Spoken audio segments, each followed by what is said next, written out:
नमस्कार, मैं रवीश कुमार। आपका अंदाज़ा सही है कि क्या कहने जा रहा हूँ, लेकिन गुजारिश है कि जो भी कह रहा हूँ उसे धीरज के साथ सुनिएगा। भारत की पत्रकारिता में स्वर्ण युग तो कभी था भी नहीं, लेकिन आज के दौर की तरह भस्म युग भी नहीं था। भस्म युग से मेरा मतलब है जहाँ इस पेशे की हर अच्छी बात तेज़ गति से भस्म की जा रही हो। यह दिन भी आना ही था। इस देश में अलग अलग नाम वाले अनेक चैनल हो गए हैं, मगर सब हैं तो गोदी मीडिया ही। उसका परिवेश, उसका इकोसिस्टम, पत्रकारिता का और माहौल सब खत्म कर दिया गया है। मगर पत्रकारिता करने और कराने का दावा भी सब कर रहे हैं। खासकर वो भी कर रहे हैं जो उसी सत्ता का हिस्सा माने जाते हैं, उसी के रूप में देखे जाते हैं, जिसकी ताकत से हर दिन पत्रकारिता इस देश में कुचली जा रही है। जब वो कहे कि वह उच्च स्तरीय पत्रकारिता करना चाहता है, तब ऐसा दावा करने वालों को ज़रा संदेह की निगाह से देखिए। गोदी मीडिया और सरकार भी पत्रकारिता का अपना मतलब आपके ऊपर थोपना चाहती है। अगर इसका मतलब किसी भी रूप में वही है, तब आप एक बार फिर से झांसे में आने वाले हैं। इस वक्त अपने संस्थान को लेकर कुछ खास नहीं कहना चाहता, क्योंकि भावुकता में आप तटस्थ नहीं होते, ऑब्जेक्टिव नहीं हो सकते हैं। एनडीटीवी में 26-27 साल गुजारे हैं। इतनी लंबी यात्रा के अपने उतार चढ़ाव भी हैं। अनेक साथी, वरिष्ठ, कनिष्ठ सब शामिल हैं। कितने लोगों ने साथ दिया है। इन अनुभवों के बारे में कभी भी वस्तुनिष्ठ तरीके से नहीं बोला जा सकता, और आज के दिन तो बिल्कुल नहीं, क्योंकि कई बार तथ्यों के साथ भावनाएं मिल जाती हैं और भावनाओं के तूफान में बहुत सारे तथ्य छूट जाते हैं। बेहतर है कि इसे संक्षिप्त ही रहने दिया जाए। जो आदरणीय शख्स हैं उन्हें मैं याद कर ही रहा हूँ। काफ़ी सारी शानदार यादें हैं एनडीटीवी में, अब दोस्तों के बीच सुनने सुनाने के काम आएंगी। आज के दिन किसी एक व्यक्ति का नाम लेना मुश्किल हो रहा है, तब जब आपके पेशेवर जीवन में अनेक लोगों का हाथ हो। कैसे एक का नाम ले सकते हैं। मैं जानता हूं कि पूर्व सहयोगी, मौजूदा सहयोगी सब मुझ में अपना हिस्सा देखते हैं, और वो सही भी है। मुझे सभी से कुछ ना कुछ मिला है। मैं सबका ही आभारी हूं। इसलिए एक का जिक्र कर बाकी को छोड़कर आप न्याय नहीं कर सकते, खासकर ऐसे दिन। वैसे भी इस वक्त तो हर चेहरा ही अच्छा नज़र आ रहा है, क्योंकि सबने मेरे अनुभवों को, मेरे जीवन को समृद्ध किया है। बेटी विदा होती है तो वो दूर तक पीछे मुड़कर मायके को देखती रहती है। मैं इसी स्थिति में हूँ। अभी मुड़कर देख लेने दीजिए, फिर कभी विस्तार से एनडीटीवी की बात करूँगा, लोगों के बारे में और एनडीटीवी के बारे में, डॉक्टर रॉय, राधिका रॉय के बारे में भी। मैं कई लोगों की प्रतिक्रियाएं पढ़ रहा था। बहुत सी बातें तो मुझे आज ही पता चली। हैरानी हुई कि हर किसी के पास एनडीटीवी का एक अलग ही किस्सा है। वाकई उन 27 वर्षों के बारे में ठहर कर और संभल कर बात करने की ज़रूरत है। एनडीटीवी ने एक चीज़ सिखाई कि टीवी में और टीवी का एक ही मतलब होता है, टीम। एंकरों के स्टार बनाए जाने के बाद यह धारणा टूट गई, मगर आज भी टीवी के बुनियाद में यही है कि जितनी अच्छी टीम होगी उतना अच्छा काम होगा। अभी इस बात को यहीं रहने देता हूँ, कभी किसी और वक्त के लिए, तब जब आप भावुक ना हों, तब जब मैं भावुक ना हूँ कि एनडीटीवी छूट रहा है। अगस्त 1996 में एनडीटीवी से औपचारिक रूप से जुड़ा था। अगस्त 1996 में ट्रांसलेटर के रूप में, अनुवादक के रूप में। लेकिन उसके पहले कई महीनों तक मैं यहाँ चिट्ठियाँ छांटता रहा। बोरे में चिट्ठियाँ आती थीं और मेरे पास रख दी जाती थीं। तब दर्शक पोस्ट बॉक्स में चिट्ठियाँ भेजा करते थे। देश भर से दर्शक अपने हाथों से अलग अलग कार्यक्रमों के एंकरों को लिखा करते थे। इन्हें पढ़ते हुए मैंने टीवी के कार्यक्रमों के आसपास दर्शकों को बनता देख रहा था। मेरा काम था उनकी बारीक नज़र से लिखी गई चिट्ठियों पर रिपोर्ट बनाना और एंकरों या कार्यक्रम के प्रोड्यूसर को सौंप देना। दिहाड़ी का काम था, उसी के हिसाब से मजदूरी मिलती थी, पैसे मिलते थे। मेरी ज़िंदगी में यह काम आज भी जारी है। आज भी आप मुझे सैकड़ों की संख्या में मैसेज लिखते हैं, हाथ से लिखी चिट्ठियां भी आती हैं, बहुत अच्छी लिखावट में। मैं ज़्यादातर मैसेज पढ़ता भी हूँ और सभी के नहीं तो बहुतों के जवाब देने की कोशिश करता हूँ। कई बार तो अपनी निराशा भी आपसे साझा कर देता हूँ। मैं आपके बीच आकर अपने मन का भाव नहीं छिपाता, क्योंकि मैं आपके बीच बताने के लिए आता हूँ। अगर खुद को ही छिपाने लगा तो वो पूरा बताना नहीं होता है। मुझे तो लगता है कि कई हजार दर्शकों के पास मेरे लिखे हुए जवाब होंगे। उंगलियों में दर्द रहने के कारण इन दिनों जवाब देना कम कर दिया है। तो एक तरह से जिन चिट्ठियों से एनडीटीवी में मेरी शुरुआत होती है, उनका आना जाना आज भी जारी है, आज तक जारी था। वो काम आगे भी जारी रहेगा, लेकिन इतने सारे सुझावों, जवाबों, अपेक्षाओं, शिकायतों और डांट के बीच सोना, जागना और जीना मुझे आपके हवाले करता चला गया। मैं खुद के पास तो रहा ही नहीं, आपके बीच गया तो घर ही नहीं लौटा। शायद अब कुछ वक्त मिलेगा खुद के साथ रहने का। आज की शाम एक ऐसी शाम है जहां चिड़िया को उसका घोंसला नज़र नहीं आ रहा, क्योंकि कोई और उसका घोंसला ले गया है। मगर उसके सामने थक जाने तक एक खुला आसमान ज़रूर नज़र आ रहा है। तो खैर, उसके बाद अनुवादक बना और कई पत्रकारों की रिपोर्ट का अंग्रेज़ी से हिंदी में अनुवाद करता रहा। इसके बाद मैं रिपोर्टर बन गया और फिर मेरी दैनिक रिपोर्ट की अलग यात्रा शुरू होती है। रवीश की रिपोर्ट से काफ़ी कुछ सीखने को मिला। तो इस तरह से ये एनडीटीवी में ही संभव हुआ कि एक चिट्ठी छांटने वाला इसके एक चैनल का ग्रुप एडिटर समूह संपादक बनता है और आज उसे छोड़ रहा है, इस्तीफा दे रहा है। बहुत बड़ी बड़ी शक्तियाँ पीछे खड़ी हैं इस एक पत्रकार के पीछे। तो स्वाभाविक है कि ये नौबत आनी थी, इसका अंदाज़ा मुझे पहले भी था। लेकिन जिस दिन आता है उस दिन अच्छा तो नहीं लगता है। लेकिन मैं आपसे यह भी कहना चाहता हूँ कि जब भी मेरे बारे में मूल्यांकन करें, इस बात की सहानुभूति मुझसे ना रखें कि मैं चिट्ठी छांटता था। मैं उनकी तरह नहीं हूँ कि अचानक चाय बेचने की बात करने लग गया। उतर रहा हूँ जहाज़ से, बात कर रहा हूँ चाय बेचने की। सहानुभूति के लिए या फिर अपने संघर्ष को महान बताने के लिए मैं ऐसा नहीं करना चाहता। इस देश में हर किसी का संघर्ष ही पहाड़ चढ़ने के जैसा है। आप एम्स के बाहर मरीज जो खड़े हैं, उनके परिजन जो खड़े हैं, उनसे मिल लीजिए।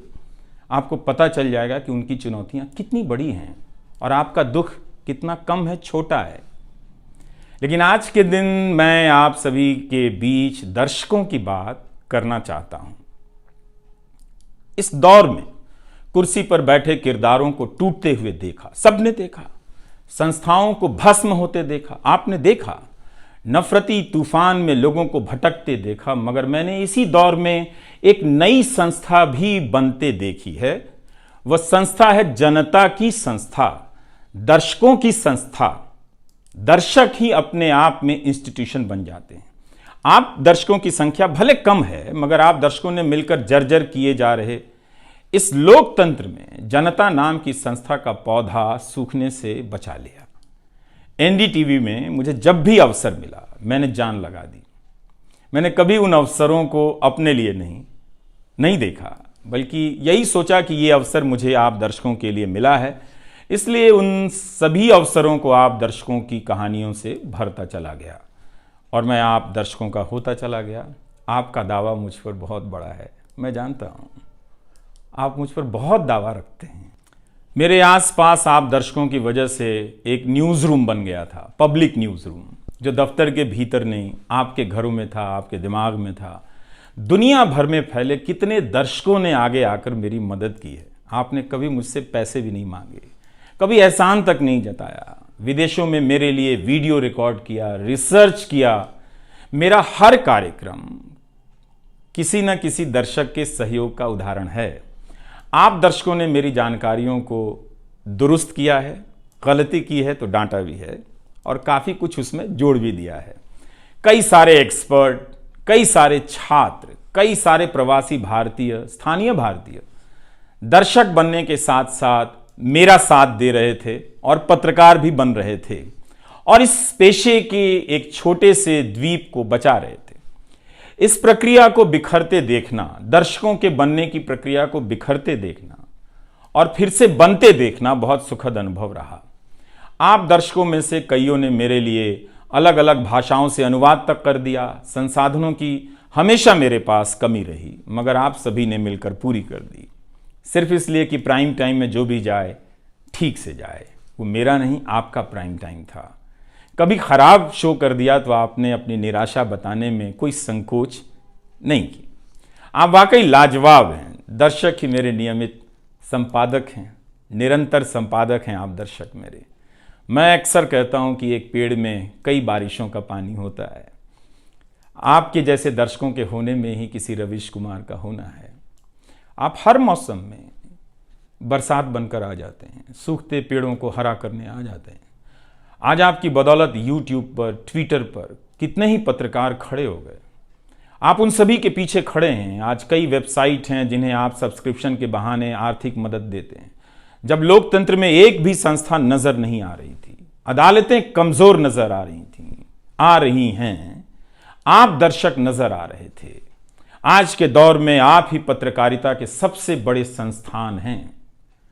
पत्रकारिता अब संस्थानों में नहीं बची है, आप जैसे दर्शकों के बीच बची हुई है, जिनकी मदद से आज पत्रकार सवाल पूछ रहे हैं। यही आपका इस वक्त में सबसे बड़ा योगदान है।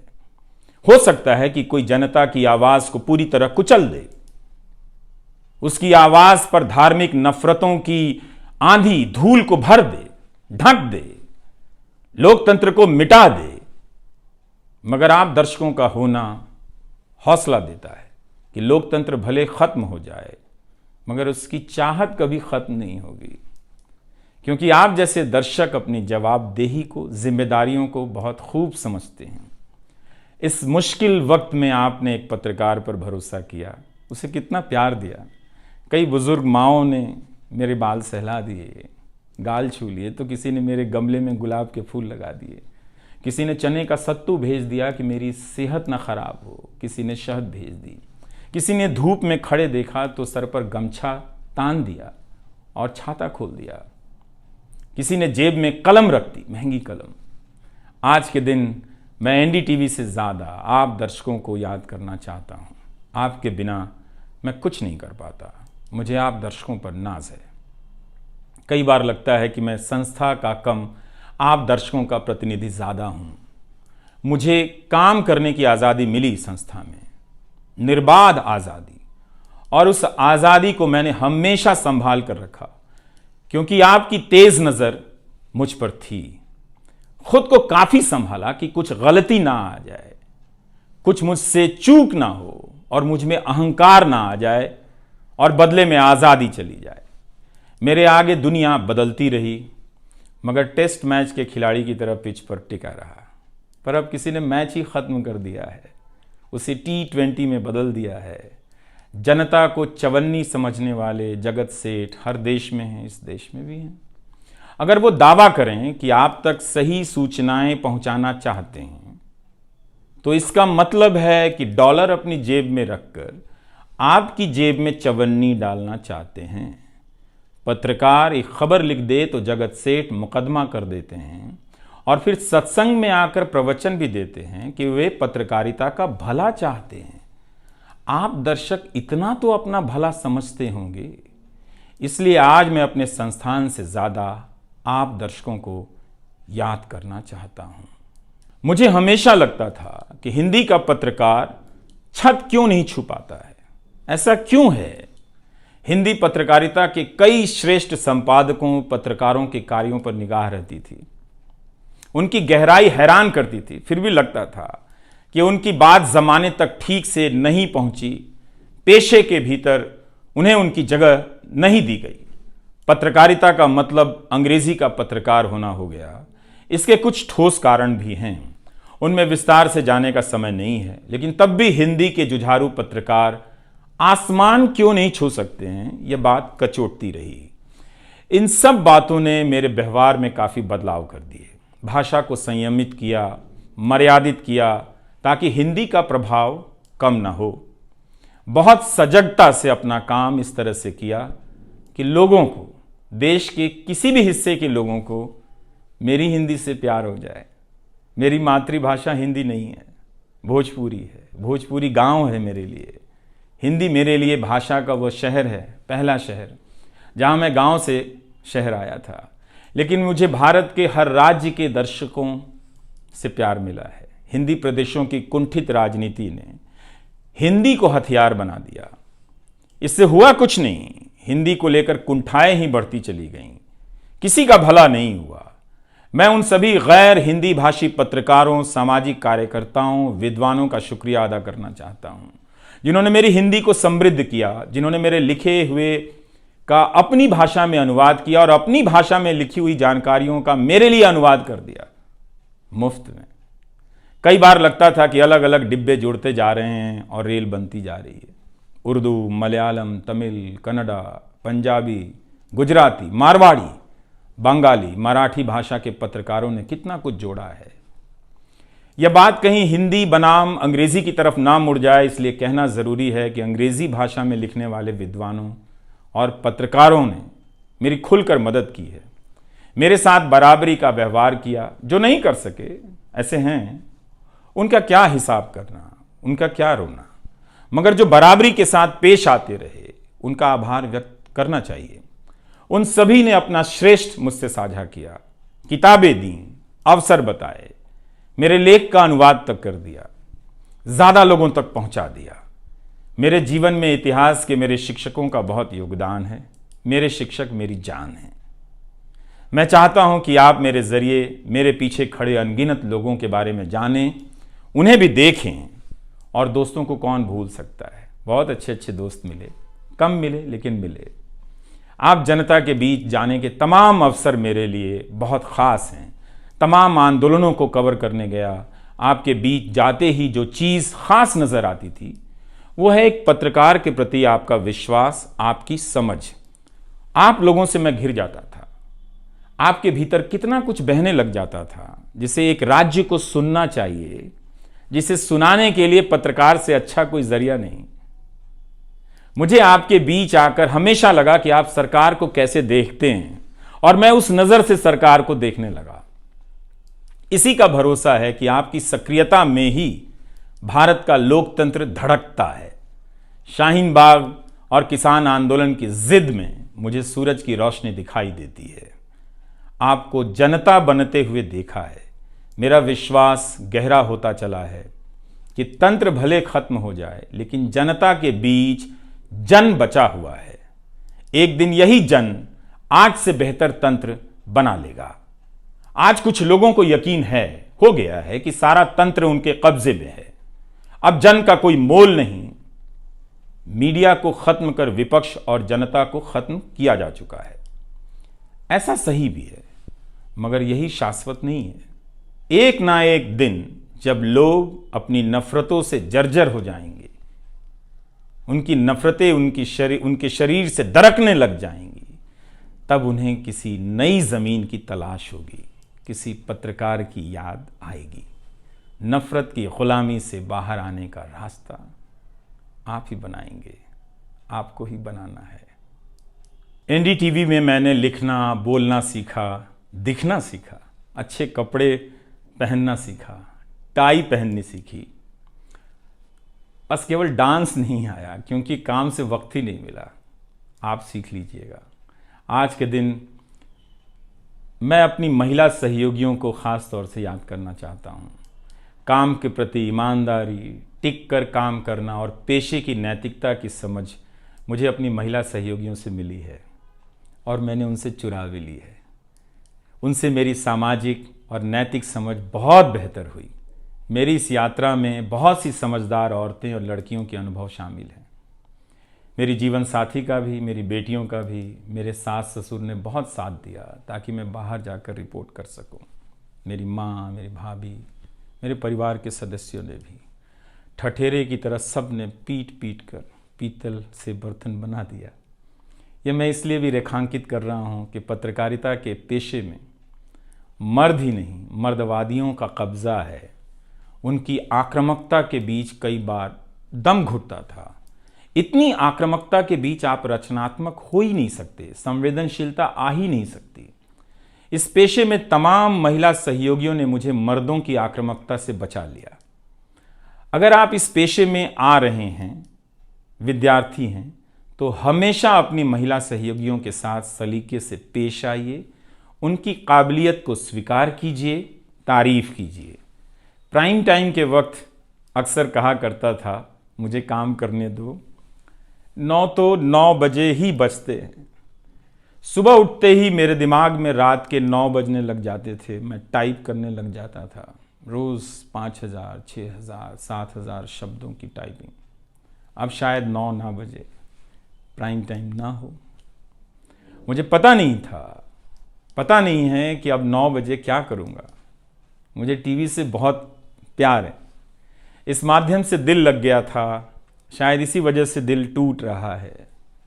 वो लाल माइक याद आता रहेगा, अब वो लाल माइक नहीं होगा।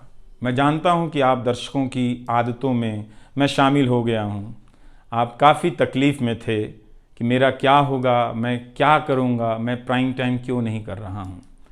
मुझे लगा कि चुपचाप किनारे हो जाना चाहिए। धीरे धीरे मेरे नहीं होने की आदत आपको डाल देनी चाहिए। इसलिए कई दिनों से प्राइम टाइम नहीं कर रहा था, ताकि आप मुझे कुछ भूल सकें। मगर आप हैं, मानते ही नहीं। हर रात 9 बजे के बाद मैसेज करने लग जाते हैं कि कहाँ हो, बीमार तो नहीं हो, सब ठीक तो है, एनडीटीवी में क्या चल रहा है, आप अच्छे हैं। तो भारत का मीडिया स्पेस बदल चुका है। उन हज़ारों युवाओं की सोचिए जो पढ़ाई पत्रकारिता की कर रहे हैं, लाखों रुपए लगा रहे हैं, मगर उन्हें काम दलाली का करना पड़ेगा, क्योंकि इसके लिए अब कोई सांस्थानिक जगह नहीं बची है। इसी के बीच जो आने वाले पत्रकार हैं, जो इस वक्त पत्रकार हैं, सभी को जूझना है। कोई घुट रहा है तो कोई इस पेशे को छोड़ रहा है। कई लोग कहते हैं कि नौकरी की मजबूरी के अलावा पत्रकार बनने की कोई दूसरी शर्त नजर नहीं आती, कोई उत्साह नहीं है।